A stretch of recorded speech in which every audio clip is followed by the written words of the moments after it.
If you've been around strength sports for any amount of time, you're probably very familiar with triphasic training. Tetraphasic training is a way of expanding upon it and trying to adapt it for either max effort programming or a more complicated schedule. But before we go any further, make sure to find me over on Instagram as Coach Mark Estrabio. Also, I offer one-to-one coaching. It's what I do full-time, and the odds are very good. I love to work with you. But with that being said, let's get into it. So one of the big reasons that triphasic is so popular, especially for the strongman athlete, is the sport itself is more than just producing force. You also have to be able to absorb and redirect force, such as when you're trying to stabilize a yoke or going from the lap to the extension phase in a sandbag extension. This sets it apart from something such as powerlifting, which primarily focuses on pure force generation. Again, because strongman is a more dynamic sport, the ability to absorb and redirect force under movement and load is going to be critically important, especially on moving type events. However, that said, even for the powerlifters, triphasic or tetraphasic training can be a great option in the off-season, especially for the squat and bench where you do have an eccentric component to the lift, which helps you groove that first phase of the movement. The classic triphasic setup is pretty gosh darn simple. It's 3 weeks of slower eccentrics, 3 weeks of pause work, and then 3 weeks of standard tempo.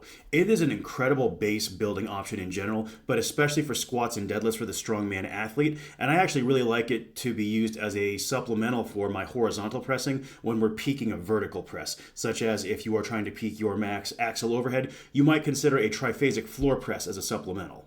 Now, there are certainly some challenges with triphasic, but the key thing to remember here is it's not the concept of triphasic that's the issue, but actually logistics. If you're someone who is running a more concurrent training framework, or you've got a tighter competition calendar, committing to a full 9-week rotation can be a bit hard to line up. Additionally, strongman seasons simply don't allow that clean runway depending on what your calendar looks like. That's where a shorter rotating approach can really come in handy. Beyond scheduling logistics for triphasic, another common area where lifters might have some trouble is simply recovering from it. 3 weeks of exaggerated eccentrics into 3 weeks of isometrics can be hard on some lifters' connective tissue. Additionally, it generates a lot of neural fatigue, which in turn means you are inhibiting your recovery. And then the last bit I want to touch on is the concentric phase of triphasic training. Not all concentric work is the same. To keep things relatively simple and understandable in this video, we're going to break concentric work into 2 main styles. There's power, which is heavily acceleration based, such as the triple extension of an Atlas stone over the bar, and then there's limit strength, which is going to be your slower, more grindy work like on a max deadlift. However, it is worth mentioning in general, the start of a heavy static lift has to have a lot of power to actually get it moving in the first place. And that's really the thesis of tetraphasic training, is we split the concentric phase into 2 distinct parts. One element will be more focused on power, and then the other is focused more on limit strength. This way you can not only focus on how much strength you can maximally express at your limit, but also how much you can generate instantaneously. With this, I settled on 3 different potential ways you could look at cracking the code of tetraphasic training. Regardless of which one you look at, they all follow a very similar flow of eccentric to isometric to power to limit strength. You could do a weekly developmental rotation, a weekly max effort rotation, or even consider running a longer multi-phase program. The first option would be the weekly developmental rotation, which, as you see on screen, week 1 emphasizes eccentric work, week 2 would emphasize isometrics, and then week 3 has a big focus on acceleration, especially with accommodating resistance, and then week 4 is a concentrics or max effort focus. Each week highlights a different quality while keeping to the same movement for the entire training month as well. And you'll see on screen, this is how I would go about pairing it if I were running tetraphasic for my front squat, in addition to a modified max effort approach for the deadlift. So you'll see with the deadlift, what I'm doing there is a bi-weekly max effort, where I do a heavy top set every other week, and then on the even weeks, I'm doing sets across with the previous week's top set. And what this does is it sort of lets me ramp and carry, and then additionally in weeks 3 and 4 with the tetraphasic model, week 3 acts as a bit of a pseudo deload on the squat. That way I can push a bit harder with my deadlift or recover a bit better from my deadlift. And then in week 4, while I'm doing basic sets across with my deadlift, I can then turn around and push the squat just a little bit more. And the power week before the limit strength week often helps lifters learn how to accelerate up through those sticking points a bit more after really mastering both the descent and bottom phase of their front squat.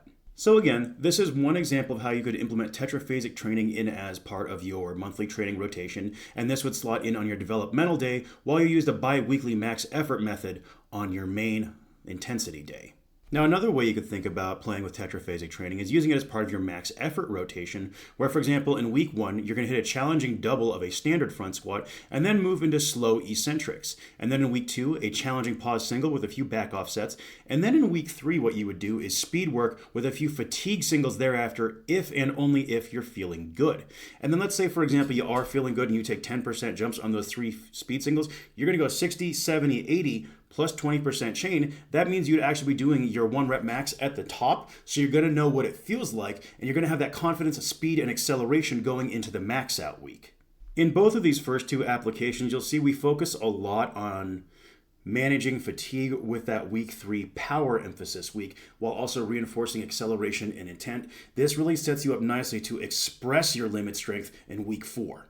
And then last but certainly not least, if you did want to run a very long form block, and you had 12 clean weeks, here is how you could run a 12-week tetraphasic approach for your deadlift. And you'll notice what we've done here is we've actually picked variations for each block. And the reason we're doing this is we're picking variations that best complement what we're trying to emphasize. So for example, on our eccentric emphasis block, we're going to use a deficit deadlift, so it's a longer stroke going down. For our isometric block, we're going to opt for an axle, and the reason why is it acts as a bit of a pseudo deficit, but then also because there's no bend in the axle, there's no whip, when you go to that pause at mid shin and then go to finish the lift, you're not going to get that rattle that some people get on their pause deadlifts they use to help break that weak point. Then from there would be block pulls with just a very small amount of band tension, and the reason why is block pulls are really good for helping improve your speed off the floor, especially around the mid shin area, and then just that little bit of band tension over the top, probably something like a single Orange Elite FTS band, for example, is going to help cue intent and acceleration through the entire bit. And then last but not least, the final 3 weeks, you're going to peak to a heavy single on your competition deadlift from the floor. Ultimately, this is not a replacement for actual triphasic training. It's simply an expansion or alternative to it. Tetraphasic training is simply another way to organize force absorption, acceleration, and expression in a way that I think really fits and carries over to strongman training. Ultimately, we want you to train your force and then train how to use your force correctly for every situation, and that's how you go from plateau to podium. Thank you so much for watching. Hopefully you got something useful out of this video. If you have any comments or questions, leave them down below. The best comments and questions are ones I will turn into topic videos down the road. Additionally, the tetraphasic block, you're probably going to see it show up when I write Factotum, which is going to be a combination powerlifting and strongman off-season program. But until then, I'll see you folks in the next video. Take care.